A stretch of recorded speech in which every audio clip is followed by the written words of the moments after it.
నమస్తే అన్న, అందరికీ నమస్కారం. ప్రస్తుతం యుఏఈ సంచలన ప్రకటన చేసిందనమాట. ప్రస్తుతం ఇరాన్ మీద దాడి చేయమని మేము అమెరికాను అడగలేదు, అలాగే ఇరాన్ వచ్చేసి మా మీద దాడి చేసింది.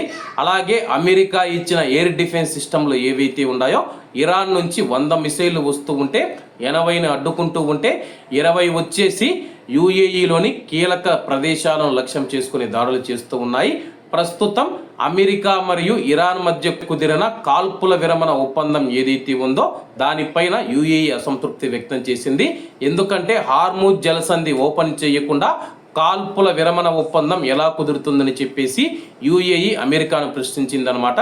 ప్రస్తుతం మీరేమో అమెరికా వచ్చేసి ఇరాన్ మీద దాడులు చేస్తూ ఉంది, అలాగే దానికి మాకు ఎటువంటి సంబంధం లేదు. అలాగే ఇరాన్ వచ్చేసి మీ అమెరికా స్థావరాలు, అమెరికా ఎయిర్ బేస్లు యుఏఈలో ఉండడం వల్ల మా పైన ఇరాన్ దాడులు చేస్తూ ఉంది.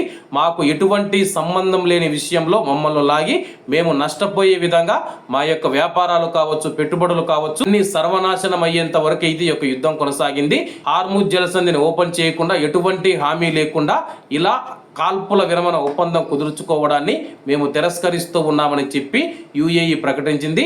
దీనికి సంబంధించి యుఏఈ రాయబారి అయితే కీలక ప్రకటన చేశారు. అమెరికాలో $1.4 ట్రిలియన్ యుఏఈ పెట్టుబడి పెడుతుందని చెప్పేసి అమెరికాకి అయితే గతంలో మాట ఇవ్వడం జరిగిందనమాట. ప్రస్తుతం ఆ యొక్క మాటను మేము వెనక్కి తీసుకుంటూ ఉన్నాము. ప్రస్తుతం ఈ యొక్క ప్రాంతంలో శాంతి నెలకొలాలి. ఒకవేళ మీరు ఏమీ చేయలేకపోతే కానీ ఇరాన్, కువైట్ మరియు గల్ఫ్ దేశాల మీద ఆధిపత్యం చెలాయిస్తూ ఉంది. హార్ముజ్ జలసంధిని అది పూర్తిగా స్వాధీనం చేసుకుంటే జీవితాంతం ఇరాన్కు బానిసలుగా మేము బతకాల్సి ఉంటుందని చెప్పేసి యుఏఈ తెలుపుతూ ఉంది. మరి అమెరికా ఏ విధంగా స్పందిస్తుందో వేచి చూడాల్సి ఉంది. కాబట్టి అందరూ బాగుండాలి, అందులో మనం ఉండాలి. అందరికీ నమస్తే అన్న, జై హింద్.